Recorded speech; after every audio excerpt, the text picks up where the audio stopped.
General শিক্ষার মানে কি? ডিকশনারিতে কি লেখা আছে জেনারেলের অর্থ বলো? যারা কলেজে পড়ছেন, স্কুলে পড়ছেন, বলেন জেনারেলের অর্থ কি? সাধারণ। সাধারণ কোনোদিন গৌরবের বিষয় হয় না।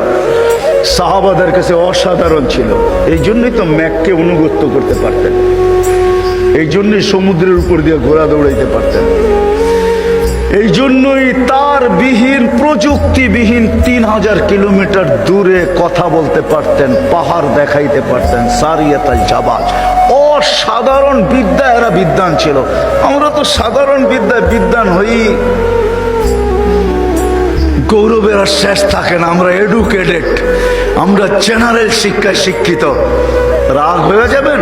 একটা উদাহরণ দিই। আমাদের অবস্থা এরকম, এক ব্যক্তি জাপান থেকে গাড়ি কিনে আনছে, তো গাড়ির 3 দিকে জাপানি ভাষায় বড় বড় অক্ষরে লেখা। তো সে মনে করছে অনেক কিছু ভালো কথা লেখা হবে, বিদায় এটা কিনার পরে আর মুছে নাই, না মুছেই চালাইতেছে, লেখাটা আর মুছে নাই। একটা ক্রেডিটও তো আছে, ঠিক না?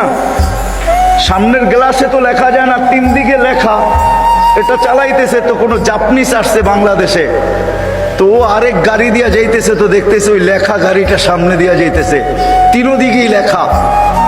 তো মুস্কি মুস্কি হাসতেছে। তর্জমান জিজ্ঞাসা করতেছে, তুই হাসিস কেন? কই সামনের গাড়িটা দেখে হাসি। কই কেন, কি এটার ভিতরে? কই যে 3 দিকেই তো লেখা, ও মোছে নাই কেন এটা?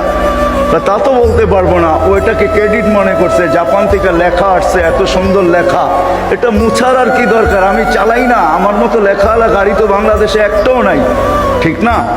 একটা বাবতও আছে, ঠিক না? পৃথকত্ব তো আছে আমার একটা। তা বলে যে এইটা দেখে হাসতেছি কেন জানিস? এই গাড়ির ভিতরে লেখা আছে তরকারি বেচার গাড়ি। কি লেখা আছে? পিছনেও লেখা তরকারি বেচার গাড়ি, ডাইনেও লেখা তরকারি বেচার গাড়ি, বামেও লেখা তরকারি বেচার গাড়ি। খালি সামনের গ্লাসে লিখতে পারে না, তাইলে লুকিং নষ্ট হয়ে যাবে, কেমনে দেখবে আর কেমনে চালাবে? আমরা আজকে সাধারণ শিক্ষায় শিক্ষিত হয়ে আমরাও গৌরব করতেছি, আমরা বড় এডুকেটেড। সাহাবা অসাধারণ শিক্ষায় শিক্ষিত ছিল।